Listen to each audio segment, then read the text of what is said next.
మరి ఈరోజు కొందరు మా యాదవ సోదరులు రేవంత్ రెడ్డి గారు క్షమాపణ చెప్పాలని ఇందిరా పార్క్ దగ్గర దున్నపోతులతోని డోలు డబ్బులతోని కొంచెం వాళ్ళు ఏదో నిరసన తెలియజేయడం జరిగింది.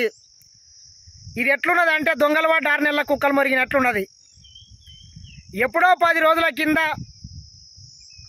మరి కండకవరం పట్టినటువంటి ఒక మంత్రి తన మంత్రి స్థానంలో ఉన్నది గిట్ట మర్చిపోయి ఒక రాష్ట్ర పీసీసీ అధ్యక్షుని ఒక ఎంపీని పట్టుకొని నీవు ఇంతున్నావు పిసుకుతా నేను చంపేస్తానేటట్లు మాట్లాడి మరి దానికి రేవంత్ రెడ్డి గారు ఏమన్నారు, పిసుకుతా అన్నావు కదా తలసాని శ్రీనివాస్ యాదవ్ గారు, నీకు చిన్నప్పటి నుంచి పెండ విసికిన అలవాటు ఉన్నట్లున్నది. మరి నన్ను ఇంతున్నాడు అన్నావు, మరి నువ్వు దున్నపోతు మాదిరి ఉన్నావు అనే దాంట్లో ఒక తలసాని శ్రీనివాస్ యాదవ్ గారిని మాత్రమే ఆయన ఆ రోజు ఉద్దేశించి ఒక చిన్న వ్యాఖ్య చేయడం జరిగింది. దానికి మరి ఏదో వీళ్ళు రాత్రి 12 గంటలకు డెడ్ లైన్ పెట్టడం, 12 గంటల వరకు క్షమాపణ చెప్పకపోతే గాంధీ భవన్ని ముట్టడిస్తామని అన్నారు. సరే నిజంగానే చేస్తారేమని అనుకున్నాం. పొద్దుగాల లేచే వరకు మరి మంత్రి తలసాని శ్రీనివాస్ యాదవ్ గారు ఒక బర్రెపోతును దున్నపోతును పట్టుకొని వచ్చి గాంధీ భవన్ కాడ కట్టేసి కూర్చొని ఏదన్నా నిరసన చేస్తాడేమని మేము అనుకున్నాం. కానీ ఈ దొరగారు రాలేదు. ఎందుకంటే ఆయన కల్వకుంట్ల పెద్ద దొర అయితే ఈయన చిన్న దొర. మా యాదవ్ సోదరులలో ఈయన చిన్న దొర, కేసీఆర్ బానిస. ఒక రేవంత్ రెడ్డికి ఒక శ్రీనివాస్ యాదవ్కు జరిగినటువంటి ఒక చిన్న ఇష్యూలా మా యాదవ్ సోదరులని మొత్తం దాన్ని అంటగట్టి ఏదో నన్ను అన్నాడు, నా ఇజ్జత్ తీసిండు అనేటట్లు మాట్లాడి ఆయన సినిమాటోగ్రఫీ మంత్రి కాబట్టి ఈరోజు కొందరు పేడ్ ఆర్టిస్టులను తీసుకొని వచ్చి ఇందిరా పార్క్ దగ్గర ధర్నా చేసించే ప్రయత్నం చేసిండు. తెలంగాణ సమాజం మొత్తం తలసాని శ్రీనివాస్ యాదవ్ గారు నీ తలలేని తిక్క పనులని మొత్తం గమనిస్తున్నారు. నిన్ను అన్నదేంది మా యాదవ సోదరులు గమనించాలే.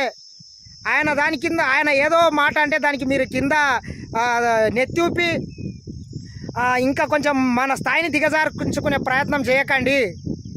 ఆ రోజు వాళ్ళిద్దరి మధ్యలో జరిగిందేంది, ఒక మంత్రి హోదాలో ఉండి 4 మంచి మాటలు చెప్తాడేమంటే నేను చంపేస్తా, పొడిచేస్తా, పిసికేస్తా ఈ రకంగా మాట్లాడి తన పరువు తానే తీసుకున్నది కాక ఈరోజు ఇంకా మిమ్మల్ని తీసుకొని వచ్చి ఆడ డ్రామాలు వేసి ఇంకా ఇజ్జత్ తీసుకునే ప్రయత్నం చేసిండు తలసాని శ్రీనివాస్ యాదవ్ గారు. మరొక్కసారి తనకు తల లేదని నిరూపించుకున్నాడు అనిపిస్తుంది ఈరోజు. సరే ఇది ఎంత పక్కన పెడితే ఈరోజు చాలా మాట్లాడుతున్నారు కదా మా మనోభావాలు దెబ్బతిన్నదని ఆర్టిస్టులతో చెప్పిపించిండు.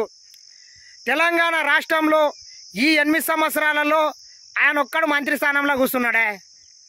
మరి మా యాదవ సోదరులకు మన బిడ్డలకు ఎంతమందికి ఉద్యోగాలు ఇచ్చిండు, ఎంతమందికి ఇండ్లు కట్టించిండు, ఎంతమందికి సంక్షేమ పథకాలను అందించిండు, ఎన్నిసార్లు మన యాదవుల తరపున కొట్లాడిండు.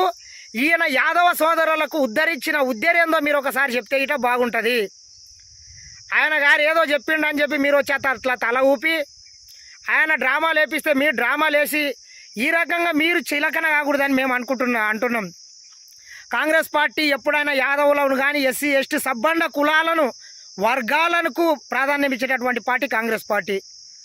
మరి ఈ దొరగారి పాలనలో మా యాదవ సోదరులకు ఉద్ధరించిందో మీరు చెప్తే బాగుంటుంది. మీ మనోభావాలను ఎక్కడ దెబ్బతీయలేదు. తలసాని శ్రీనివాస్ యాదవ్ మనోభావం దెబ్బతింటే ఆయన దున్నపోతుని కట్టుకొని వచ్చి ఆయన నిరసన చెప్తే బాగుంటుంది. ఎందుకంటే సదరు ఉత్సవాలు ఎక్కడ జరిగినా ఆయన ముందుంటాడు. ఈరోజు కూడా మీతో పాటు ముందొచ్చి ఉంటే బాగుండేది. కానీ మిమ్మల్ని పంపించి ఆయన దొరగారి గడిలో కూర్చొని మిమ్మల్ని ఒక బానిసలుగా మారుస్తున్నాడు. కాబట్టి మీరు ఆయన చెరలో నుంచి బయటికి వస్తే బాగుంటుందని మరొకసారి మా యాదవ సోదరులను కోరుకుంటున్నాము. యాదవులను ఎక్కడ రేవంత్ రెడ్డి అన్న గారు కించపరచలేదు. మీరు తలసాని శ్రీనివాస యాదవ్ గారు చెప్పినటువంటి తలమాసిన పనులకు మీరు పూనుకోవద్దని మరొకసారి మా సోదరులను కోరుకోవడం జరుగుతుంది. హాయ్ ఫ్రెండ్స్, మా టుడే టుమారో యూట్యూబ్ ఛానల్ చూస్తున్నందుకు చాలా థ్యాంక్స్. మరిన్ని లేటెస్ట్ వీడియోస్ కోసం వెంటనే సబ్స్క్రైబ్ చేయండి. అలాగే ఈ బెల్ని కూడా రింగ్ చేసేయండి. మా నోటిఫికేషన్స్ అన్ని మీ మొబైల్లో వస్తాయి. అలాగే మా వీడియోస్ మీకు నచ్చితే లైక్ చేయండి, షేర్ చేయండి, నచ్చకపోతే కామెంట్ చేయండి.